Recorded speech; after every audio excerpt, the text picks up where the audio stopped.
ونعوذ بالله من شرور أنفسنا ومن سيئات أعمالنا من يهده الله فلا مضل له ومن يضلله فلا هادي له ونشهد أن لا إله إلا الله وحده لا شريك له ونشهد أن سيدنا ومولانا محمدا عبده ورسوله أما بعد فقد قال الله تبارك وتعالى في القرآن المجيد والفرقان الحميد أعوذ بالله من الشيطان الرجيم بسم الله الرحمن الرحيم يوم يفر المرء من أخيه وأمه وأبيه وصاحبته وبنيه لكل امرئ منهم يومئذ شأن يغنيه وجوه يومئذ مسفرة ضاحكة مستبشرة ووجوه يومئذ عليها غبرة ترهقها قترة أولئك هم الكفرة الفجرة صدق الله العظيم. معزز و مکرم سامعین باتمکین، محترم بزرگوں، نوجوان ساتھیوں، پیارے بچوں،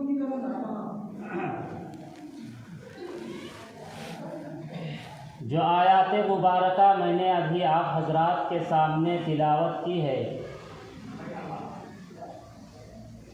اس کا ترجمہ یہ ہے کہ جس روز انسان اپنے بھائی سے، اپنی ماں سے، اپنے باپ سے، اپنی بیوی سے، اپنی اولاد سے بھاگے گا، ہر شخص کو اپنی فکر ہوگی جو اس کو کسی دوسری طرف متوجہ ہونے نہیں دے گی. کتنے چہرے اس دن نور ایمانی کی وجہ سے روشن ہوں گے، منور ہوں گے، چمک رہے ہوں گے، مسرت سے خنداں اور شاداں ہوں گے، اور کتنے چہروں پر اس دن کفر کی ظلمت کی وجہ سے رنج و غم کی کدورت چھائی ہوئی ہوگی. میرے محترم بزرگوں اور دوستوں،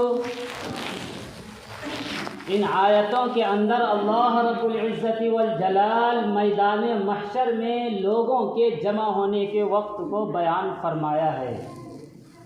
کہ اس وقت ہر شخص اپنی فکر میں نفسی کے عالم میں ہوگا. ہر ایک پیاس کی شدت کی وجہ سے تراہ رہا ہوگا، ہر ایک کو اپنی فکر پڑی رہے گی. دنیا میں جو رشتے ناطے ایسے تھے کہ ایک دوسرے پر اپنی جان تک قربان کر دیتے تھے، مگر روز محشر، میدان محشر میں ہر شخص کو اپنی فکر ہوگی، ہر کوئی اپنی فکر میں مبتلا ہوگا. کوئی کسی کی خبر نہ لے سکے گا، بلکہ اگر سامنے دیکھے گا بھی تو وہ گریز کرے گا. انسان اپنے بھائی سے، اپنی ماں سے، اپنے باپ سے، اپنی بیوی سے اور اپنی اولاد سے بھاگتا پھرے گا. آج دنیا کے اندر انسان اپنی اولاد پر، اپنے ماں باپ پر سب کچھ قربان کر دیتا ہے، مگر روز محشر، میدان محشر میں ہر شخص کو اپنی فکر پڑی رہے گی، ہر کوئی اپنی فکر میں مبتلا ہوگا. اگر اس دن کے لیے انسان نے اس دنیا کے اندر کچھ تیاری کر لی تو نہایت خوش و خرم کی حالت میں اس کا چہرہ روشن اور چمک رہا ہوگا، اور اصحاب الیمین میں شامل ہونے کی وجہ سے وہ اچھلتا پھرے گا، کودتا پھرے گا. نامہ اعمال داہنے ہاتھ میں ملنے کی وجہ سے ایک دوسرے کو دکھاتے پھرے گا کہ میرا نامہ اعمال پڑھ کر کے دیکھ لو، اور وہ خوشی کے مارے سب کچھ بھول جائے گا. اور جنہوں نے اس دنیا کے اندر کچھ تیاری نہیں کی تو ان کے چہرے پھیکے پڑ جائیں گے، اور اصحاب الشمال میں ان کا شامل ہونے کی وجہ سے، نامہ اعمال بائیں ہاتھ میں ملنے کی وجہ سے ان پر رنج و غم کے پہاڑ ٹوٹ پڑیں گے. اللہ تعالی ہم سب کو اصحاب الیمین میں شامل فرمائے، نامہ اعمال داہنے ہاتھ میں نصیب فرمائے اور سرخ روئی سے مالا مال فرمائے۔ میرے محترم بزرگوں اور دوستوں، حضرت عدی ابن حاتم رضی اللہ تعالی عنہ سے ایک روایت مروی ہے۔ اس روایت کے اندر اللہ کے نبی جناب محمد الرسول اللہ صلی اللہ علیہ وسلم نے ارشاد فرمایا کہ کل قیامت کے دن اللہ رب العزت والجلال ہر انسان سے براہ راست اور بلا واسطہ بات کرے گا۔ درمیان میں کوئی حائل، کوئی پردہ، کوئی دیوار یا کسی طرح کی کوئی چیز آڑ درمیان میں نہیں ہوگی، بلکہ اللہ رب العزت ہر انسان سے براہ راست فیس ٹو فیس بات کرے گا۔ اس وقت انسان جب اپنے دائیں جانب دیکھے گا تو اسے وہ نیک اعمال، وہ نیکیاں دکھائی دے گی جو انہوں نے اس دنیا کے اندر کیے تھے، اور جب وہ اپنے بائیں جانب نگاہ کو اٹھائے گا تو اسے وہ گناہ اور وہ برے اعمال دکھائی دیں گے جو انہوں نے اس دنیا کے اندر کیے تھے، اور جب وہ اپنے سامنے کی جانب نگاہ اٹھائے گا، سامنے کی طرف دیکھے گا تو پھر اسے جہنم کی دہکتی ہوئی آگ، لپکتے ہوئے شعلے دکھائی دیں گے۔ ایسے کشمکش کی حالت میں جب تک وہ 5 سوالات کے جوابات نہ دے دے گا تب تک دربار خداوندی سے اپنے قدموں کو بھی ہلا نہ سکے گا، اور وہ سوالات نہایت سنگین ہوں گے، جس کو حضور پاک علیہ السلام نے ایک حدیث کے اندر ترتیب وار بیان فرمایا ہے۔ وہ 5 سوالات کیا ہوں گے؟ پہلا سوال ہوگا کہ تم نے اپنی عمر عزیز کو کہاں گوائی، کس طریقے سے گزاری، پوری زندگی میں عمر کا کتنا حصہ نیکیوں میں گزارا اور کتنا حصہ معصیت میں گوایا۔ اس لیے کہ انسان کی یہ جو عمر ہے یہ اللہ رب العزت کی جانب سے امتحان کے سوالات کے جوابات کے لیے ایک متعین وقت تک کے لیے ہے۔ جس طریقے سے آج دنیا کے اندر مدارس میں، اسکولوں میں، کالجوں میں، یونیورسٹیوں میں 3-4 گھنٹے کا وقت امتحانات کے سوالات کے جوابات لکھنے کے لیے دیا جاتا ہے۔ اگر اسٹوڈینٹس، طالب علم اس وقت کو کام میں لا کر کے تمام سوالات کے جوابات کو بہترین انداز سے کر دے گا تو وہ اعلیٰ نمبرات سے کامیابی حاصل کرے گا۔ اور اسی طریقے سے اللہ رب العزت نے ہم سب کو اس دنیا کے اندر جو بھیجا ہے، یہاں کچھ سوالات کے جوابات لکھنے کے لیے، کچھ سوالات کے جوابات دینے کے لیے بھیجا ہے، اور ہمیں جو یہ عمر عزیز دیا ہے، کسی کو 60 سال، 70 سال، 80 سال، یہ اللہ کے یہاں سے کیے گئے سوالات کے جوابات کی تیاری کے لیے ہے۔ اللہ نے اپنے رسول جناب محمد الرسول اللہ صلی اللہ تعالی علیہ وسلم کے ذریعے سے ہمارے اوپر جو احکام لازم فرمائے ہیں، عائد فرمائے ہیں، وہ سب کے سب گویا سوالات کے درجے میں ہیں۔ اب ان کو عملی جامہ پہنانا، ان پر عمل کرنا، ان پر عمل پیرا ہونا، یہ سب کے سب گویا سوالات کے جوابات ہیں۔ جس طریقے سے ایک طالب علم، ایک اسٹوڈنٹس امتحان ہال میں، امتحان گاہ میں اپنے وقت کو ضائع نہیں کرتا بلکہ اپنے وقت کو سوالات کے جوابات لکھنے میں لگاتا ہے، اپنے آپ کو سوالات کے جواب لکھنے کا پابند بناتا ہے، اسی طریقے سے انسانوں کو چاہیے کہ اس دنیا کے اندر اپنی عمر عزیز میں سے کوئی وقت ضائع نہ کرے، اپنی عمر عزیز میں سے ایک ایک گھڑی، ایک ایک ساتھ، ایک ایک منٹ کو قیمتی سمجھ کر کے خدا کے احکامات پر عمل کرنے میں لگائے۔ ہماری اسی میں کامیابی ہے۔ اس لیے اللہ رب العزت والجلال قیامت کے دن سب سے پہلا سوال انسانوں سے یہ کرے گا کہ تم بتاؤ تم نے اپنی عمر عزیز کو کہاں گوایا، کہاں کھپایا، یہ پہلا سوال ہوگا۔ دوسرا سوال ہوگا کہ بتاؤ تم نے اپنی جوانی کو کہاں کھپایا، ہم نے تمہیں جوانی دی تھی، بتاؤ تم نے اس کو کہاں صرف کیا۔ اور جوانی سے متعلق خاص طور سے اس لیے سوال ہوگا کہ جوانی کی حالت میں انسان ہر کام صحیح طریقے سے انجام دے سکتا ہے، ہر کام صحیح طریقے سے ٹھکانے لگا سکتا ہے، صحیح طریقے سے کر سکتا ہے۔ اس لیے کہ جوانی کی جو عمر ہوتی ہے، جوانی کی جو حالت ہوتی ہے، یہ صحت و تندرستی اور قوت کا زمانہ ہوتا ہے، اور صحت و تندرستی اور قوت دنیا کے اندر یہ ایسی نعمتیں ہیں جن کا کوئی بدل نہیں ہے۔ آپ بڑے بڑے ہسپتالوں کے اندر چلے جائیں، آپ کو اندازہ ہوگا کہ واقعتاً اس دنیا کے اندر اگر سب سے بڑی دولت، سب سے بڑی نعمت اللہ کی کوئی چیز ہے تو وہ صحت و تندرستی ہے۔ آج اگر آدمی کی طبیعت تھوڑی سی بگڑ جائے تو اپنی وسعت کے مطابق، اپنی حیثیت کے مطابق، اپنے حسب گنجائش صحت و تندرستی کو حاصل کرنے کے لیے دور دراز شہروں کا، ملکوں کا سفر کرتے ہیں اور لاکھوں اور کروڑوں روپے خرچ کر ڈالتے ہیں صرف ایک نعمت صحت و تندرستی کو حاصل کرنے کے لیے۔ اور جوانی کی قوت یہ کتنی بڑی نعمت ہے، کتنی بڑی دولت ہے، آپ بڑے بزرگوں سے اور کمزوروں سے پوچھئے۔ اس لیے اللہ رب العزت والجلال نے جب ہمیں اس دنیا کے اندر جوانی جیسی قیمتی نعمت عطا فرمائی کہ اس عمر میں، اس حالت میں، اس جوانی کی عمر میں ہر کام کو صحیح طریقے سے ہم کر سکتے ہیں، تو اللہ رب العزت والجلال کل قیامت کے دن ہمیں اس سے متعلق جوانی جیسی قیمتی نعمت کے متعلق سوال کرے گا کہ بتاؤ ہم نے تمہیں جوانی دی تھی، اس جوانی کو تم نے کہاں کھپایا، کہاں صرف کیا؟ یہ دوسرا سوال ہوگا۔ تیسرا سوال ہوگا کہ بتاؤ تم نے اپنا مال کہاں سے کمایا، کہاں سے مال حاصل کیا؟ ہم نے رسول کے ذریعے سے تمہیں جو حلال راستہ بتلایا تھا، حلال طریقہ بتلایا تھا، اس طریقے سے مال حاصل کیا یا تم نے حرام راستے کو اپنایا؟ یہ تیسرا سوال ہوگا۔ نمبر 4، اس بات کا بھی سوال ہوگا کہ ہم نے جو دنیا میں تمہیں دولت اور مال عطا کیا تھا، دیا تھا، بتاؤ تم نے اس کو کہاں خرچ کیا؟ جائز چیزوں میں خرچ کیا یا ناجائز امور میں صرف کیا؟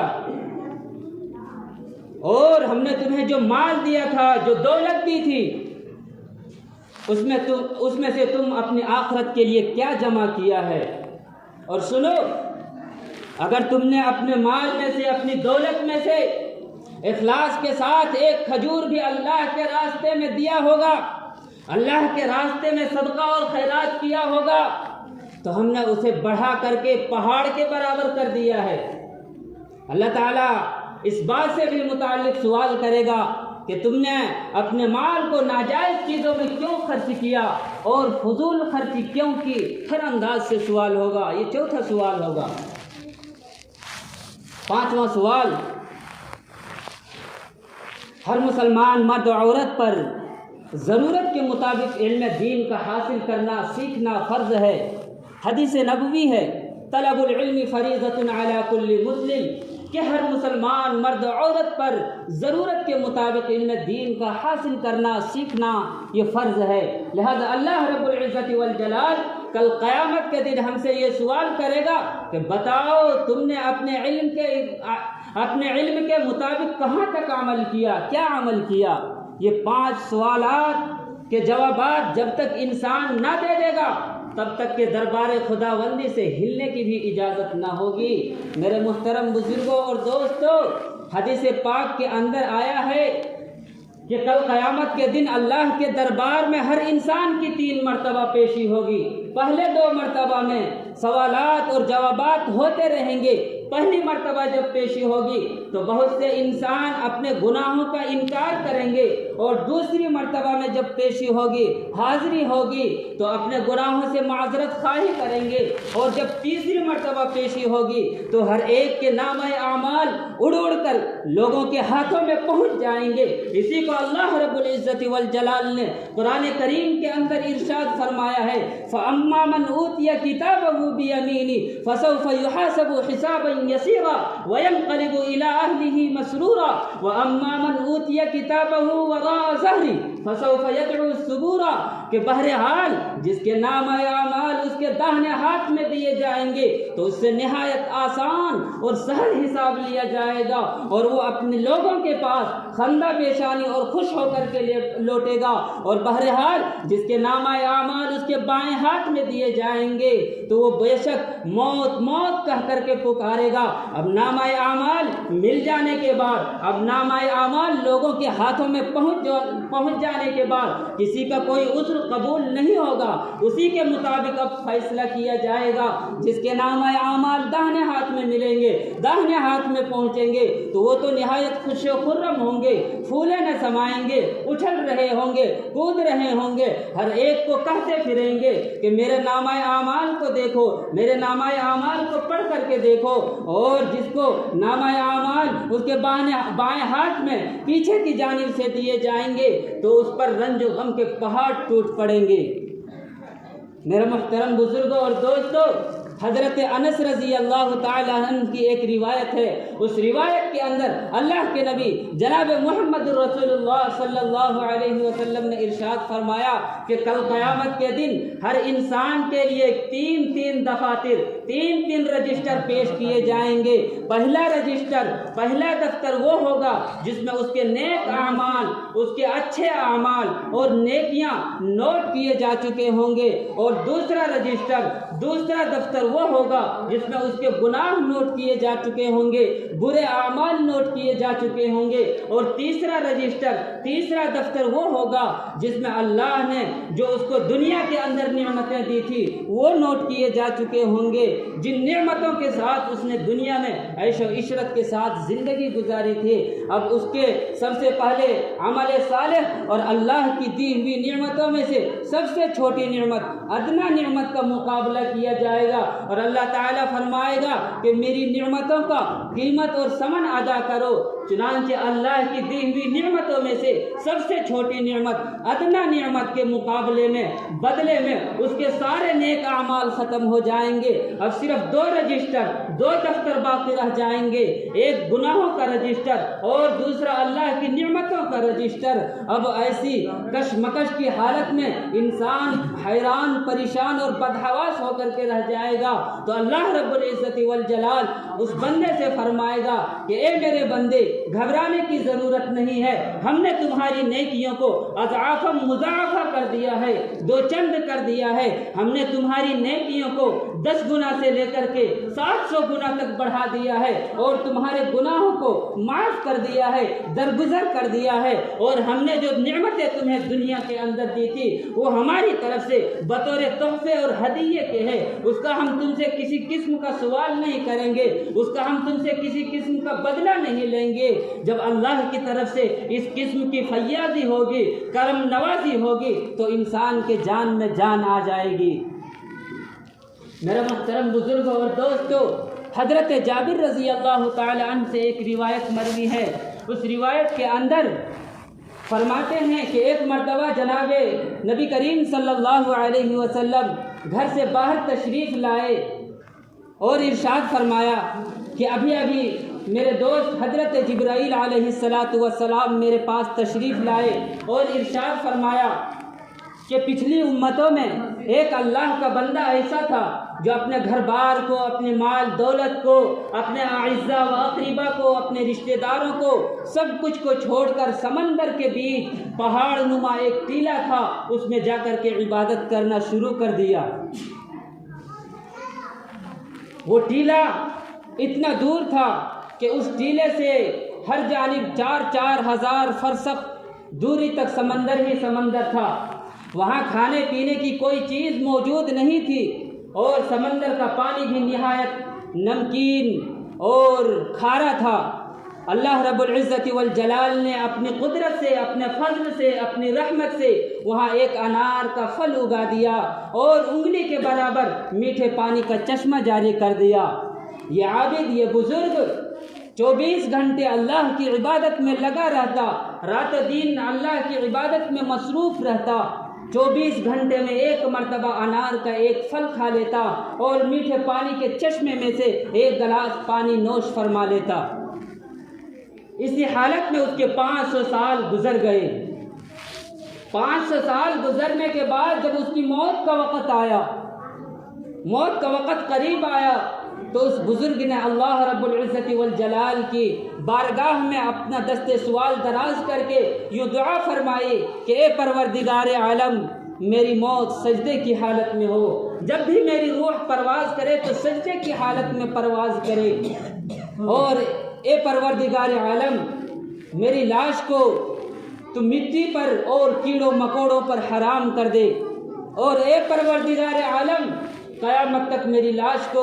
صحیح سالم اور محفوظ رکھ اور سجدے کی حالت میں محفوظ رکھ۔ اللہ رب العزت والجلال نے اس بزرگ کی، اس عابد کی دعا قبول فرما لی۔ چنانچہ اس کی جب موت کا وقت آیا، جب وہ سجدے کی حالت میں تھا تو اس کی روح پرواز کر گئی اور اس کی موت ہو گئی، اور اللہ رب العزت والجلال نے اب وہاں ایسا انتظام کر رکھا ہے کہ قیامت تک کسی انسان کی وہاں رسائی نہیں ہو سکتی، کوئی انسان قیامت تک وہاں پہنچ نہیں سکتا۔ اللہ کے نبی صلی اللہ علیہ وسلم نے ارشاد فرمایا کہ کل قیامت کے دن جب اس عابد کو، اس بزرگ کو اللہ کی دربار میں حاضر کیا جائے گا، بلایا جائے گا، تو اللہ رب العزت والجلال فرشتوں سے فرمائے گا کہ اے فرشتوں، میرے اس بندے کو میری رحمت اور میرے فضل سے جنت میں داخل کر دو۔ تو وہ بزرگ، وہ عابد کہنے لگے گا ربی بل بعملی، کہ اے میرے پروردگار عالم، مجھے میرے عمل کے بدلے میں جنت داخل کیجئے۔ اللہ تعالیٰ پھر فرشتوں سے فرمائے گا کہ اے میرے فرشتوں، میرے اس بندے کو میری رحمت اور میرے فضل سے جنت میں داخل کر دو۔ تو وہ بزرگ، وہ عابد پھر کہے گا ربی بل بعملی، کہ اے پروردگار عالم، مجھے میرے عمل کے بدلے میں جنت داخل کیجئے۔ چنانچہ اللہ تعالیٰ فرمائے گا کہ میری نعمتوں کو اور اس کے عمل صالح کو وزن کرو۔ چنانچہ اس کے عمل صالح اور اللہ کی دی ہوئی نعمتوں کا موازنہ کیا جائے گا، مقابلہ کیا جائے گا۔ تو اللہ رب العزت نے اس کو جو دنیا کے اندر آنکھ کے اندر بینائی کی، دیکھنے کی صلاحیت عطا فرمائی ہے، صرف ایک بینائی کی نعمت اس کے 500 سال کے عبادت کو گھیر لے گی، احاطہ کر لے گی۔ اس کے بعد کان کی نعمت، ناک کی نعمت، زبان کی نعمت، ہاتھ کی نعمت، پیر کی نعمت، ان سب کا بدل باقی رہ جائے گا۔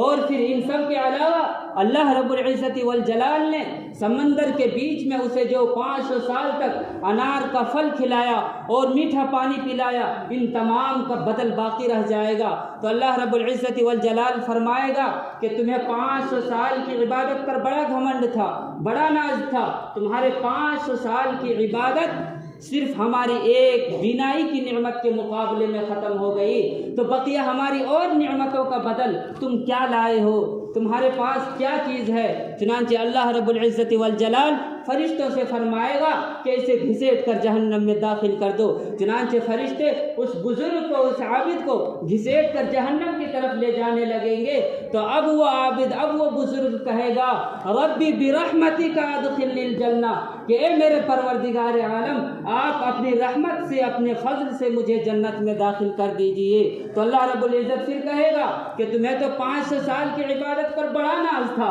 بڑا گھمنڈ تھا، اب تمہاری عبادت کہاں چلی گئی؟ اور ایسے خطرناک سمندر کے بیچ میں نے تجھے 500 سال تک میٹھا پانی پلاتا رہا اور انار کا پھل کھلاتا رہا، میری ان نعمتوں کے بدلے میں تم کیا لائے ہو؟ تمہارے پاس کیا چیز ہے؟ تو وہ بزرگ، وہ عابد کہنے لگے گا ربی برحمتک ادخلنی الجنہ، کہ میرے پروردگار عالم، آپ اپنی رحمت سے، اپنے فضل سے مجھے جنت میں داخل کر دیجئے۔ چنانچہ جب حجت تمام ہو جائے گی تو اللہ تعالیٰ پھر فرشتوں سے فرمائے گا کہ اے میرے فرشتوں، میرے اس بندے کو میری رحمت اور میرے فضل سے جنت میں داخل کر دو۔ چنانچہ وہ پھر اللہ کی رحمت اور اللہ کے فضل سے ہی جنت میں داخل ہو سکے گا۔ حضرت قاری طیب رحمۃ اللہ علیہ نے اپنے خطبات کے اندر اس واقعے میں اتنے اضافے کے ساتھ بیان فرمایا ہے کہ جب اس عابد کو اللہ رب العزت فرمائے گا کہ میرے اس بندے کو میری رحمت سے اور میرے فضل سے جنت میں داخل کر دو، تو وہ عابد، وہ بزرگ دل میں کہنے لگے گا کہ میں نے 500 سال تک ایسی عبادت کی ہے جس میں کسی قسم کی ریا کا، دکھلاوے کا شائبہ تک نہیں ہے، اور اب اللہ میرے بارے میں کہہ رہے ہیں کہ اس کو میرے فضل سے، میری رحمت سے جنت میں داخل کر دو۔ میرے 500 سال کی عبادت کا تذکرہ بھی نہیں کیا۔ تو اللہ تعالیٰ تو دلوں کی بات کو جاننے والے ہیں، دلوں کے بھید کو جاننے والے ہیں، دلوں میں اٹھنے والے خیالات، احساسات اور جذبات کو جاننے والے ہیں۔ تو اللہ تعالیٰ فرشتوں سے فرمائے گا کہ میرے اس بندے کو جنت میں داخل کرنے کے بجائے جہنم کی طرف لے جاؤ اور جہنم سے اتنی دوری پر کھڑا کرو کہ اس کے اور جہنم کے درمیان 500 سال کی مسافت کا فاصلہ ہو۔ چنانچہ فرشتے اسے لے جا کر کے جہنم سے اتنی دوری پر کھڑا کر دیں گے تو جہنم کی طرف سے گرم لو چلے گی، جس کی وجہ سے اس کا حلق خشک ہو جائے گا اور پیاس کے عالم میں سخت پریشانی میں مبتلا ہو جائے گا۔ اسی وقت ایک دست غیب نمودار ہوگا اور ایک گلاس پانی لیے ہوئے ہوگا، تو وہ پانی کا گلاس دیکھ کر کے وہ عابد، وہ بزرگ چلانے لگے گا اور کہنے لگے گا کہ مجھے یہ پانی دے دو، مجھے یہ پانی دے دو۔ تو ایک آواز آئے گی کہ یہ پانی یوں ہی نہیں ملنے والی، اس کی کچھ قیمت ہے۔ تو وہ بزرگ، وہ عابد کہے گا کہ بتاؤ اس کی کیا قیمت ہے؟ تو آواز آئے گی کہ اس کی قیمت 500 سال کی ایسی عبادت ہے جس میں کسی قسم کی ریا کا اور دکھلاوے کا شائبہ تک نہ ہو۔ تو وہ بزرگ کہے گا کہ میرے پاس 500 سال کی ایسی عبادت موجود ہے، میں تمہیں بدلے میں وہ دیتا ہوں، لیکن مجھے یہ ایک گلاس پانی دے دو۔ چنانچہ 500 سال کی عبادت کے بدلے میں وہ بزرگ اس پانی کو خرید کر پی لے گا۔ اب اللہ رب العزت والجلال فرشتوں سے فرمائے گا کہ میرے اس بندے کو میرے پاس لے آؤ، میرے پاس حاضر کرو، اور حاضر کرنے کے بعد اللہ تعالیٰ فرمائے گا کہ تجھے تو 500 سال کی عبادت پر بڑا ناز تھا، بڑا گھمنڈ تھا، اور تم نے 500 سال کی عبادت کے بدلے میں صرف ایک پانی کا گلاس خریدا۔ تم نے 500 سال کی عبادت کے بدلے میں ایک گلاس پانی تجویز کیا، اور ہم نے تجھے سمندر کے بیچ میں 500 سال تک میٹھا پانی پلاتا رہا اور انار کا پھل کھلاتا رہا، میری ان نعمتوں کے بدلے میں تم کیا لائے ہو؟ تو اب وہ بزرگ، وہ عابد کہے گا کہ اے پروردگار عالم، بات سمجھ میں آ گئی کہ تیری رحمت اور تیرے فضل کے بغیر کچھ بھی نہیں ہو سکتا، اور وہ سر بسجود ہو کر کے سجدے میں گر کر کے اللہ سے فریاد کرے گا کہ اے پروردگار عالم، آپ اپنی رحمت سے اور اپنے فضل سے مجھے جنت میں داخل کر دیجئے۔ اس لیے میرے محترم بزرگوں اور دوستوں، آج اگر اللہ نے کسی کو نیک کام کرنے کی توفیق دی ہے تو اسے اپنے اعمال پر گھمنڈ اور تکبر نہیں کرنا چاہیے، اسے خوش فہمی میں مبتلا نہیں ہونا چاہیے، بلکہ ہم جو یہ عمل کر رہے ہیں اسے سمجھنا چاہیے کہ یہ بھی بہت کم ہے۔ اس لیے اللہ رب العزت والجلال سے دعا کریں کہ اللہ تعالی ہمیں بھی اور آپ سب کو بھی کل قیامت کے دن بغیر حساب و کتاب کے جنت میں داخلہ نصیب فرمائے اور ہمارے ساتھ آسانی کا معاملہ فرمائے۔ اللہ تعالیٰ کہنے سننے سے زیادہ عمل کی توفیق عطا فرمائے۔